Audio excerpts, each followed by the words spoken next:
intuitivni navdih za teden od 29. decembra 2025 do 4. januarja 2026. Tako, leto se je na vašem koledarju obrnilo, vendar ta koledar je le navidezna simulacija časa, ki drugače v bistvu deluje na popolnoma cikličen in nekako usklajen način ciklov narave. Ni pomembno, koliko let, ni pomembno, koliko dnevov, vendar le to je sistem, ki ureja človeštvo. In ta sistem je bil predan strani določenih kozmičnih bitij, ki so želela urejati človeštvo po določenem sistemu. Kajti nadzor, ki ga vršijo s tem časovnim strojem, navideznim sicer, je nekako definiral dimenzije in definiral neke okvirje, po katerem se človeštvo sedaj ravna. In novo leto je v bistvu umetno narejen dogodek, ki pa se je zgodil že z Božičem oziroma z sončnim prehodom v tist drug čas, v daljšanje dneva, in to je nekako samo zamik tega, da lahko nekako uravnavamo računsko nepravilnosti Zemlje oziroma delovanje vesolja, ki pa sedaj deluje, kot da je pravilno. Vendar temu ni oporekati, vse deluje po nekem zelo izpiljenem sistemu in človeštvo se je navadilo na to merjenje časa.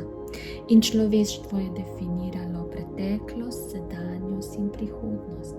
Ne zaveda pa se, da je najbolj pomemben trenutek sedaj. Vse se dogaja sedaj. In sedaj je narekovana iz preteklosti in narekuje prihodnost. Zato je pomemben sedanji občutek. In tako, kot občutite svoje misli, svoje telo, svojo esencialno energijo v tem trenutku, to je posledica vaše preteklosti. In tako, ko jo občutite sedaj, taka bo vaša prihodnost. Ste pa vi tisti, ki imate možnost spremeniti ta trenutek.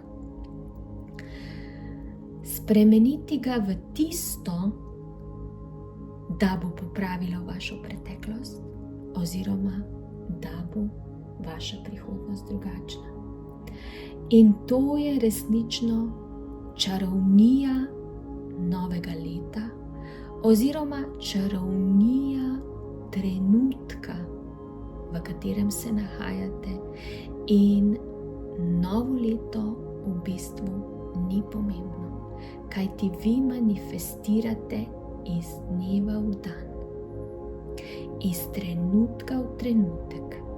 In to je nekako globoko gledanje vašega življenja, ki ga ustvarjate v vsakem trenutku. Zato je pomembno, da to zavestite, ne glede na to, koliko manifestov za naslednje leto ste napisali, in ne glede na to, kaj vse imate v načrtu. Ali se bodo ti vaši cilji uresničili, je pomembno, kako ste delovali v preteklosti. In zato je pomembno, da delujete točno tako, kot pričakujete, da bo v prihodnosti v tem trenutku. To vam polagamo na srce in vam kličemo, sedanji trenutek je bistvo.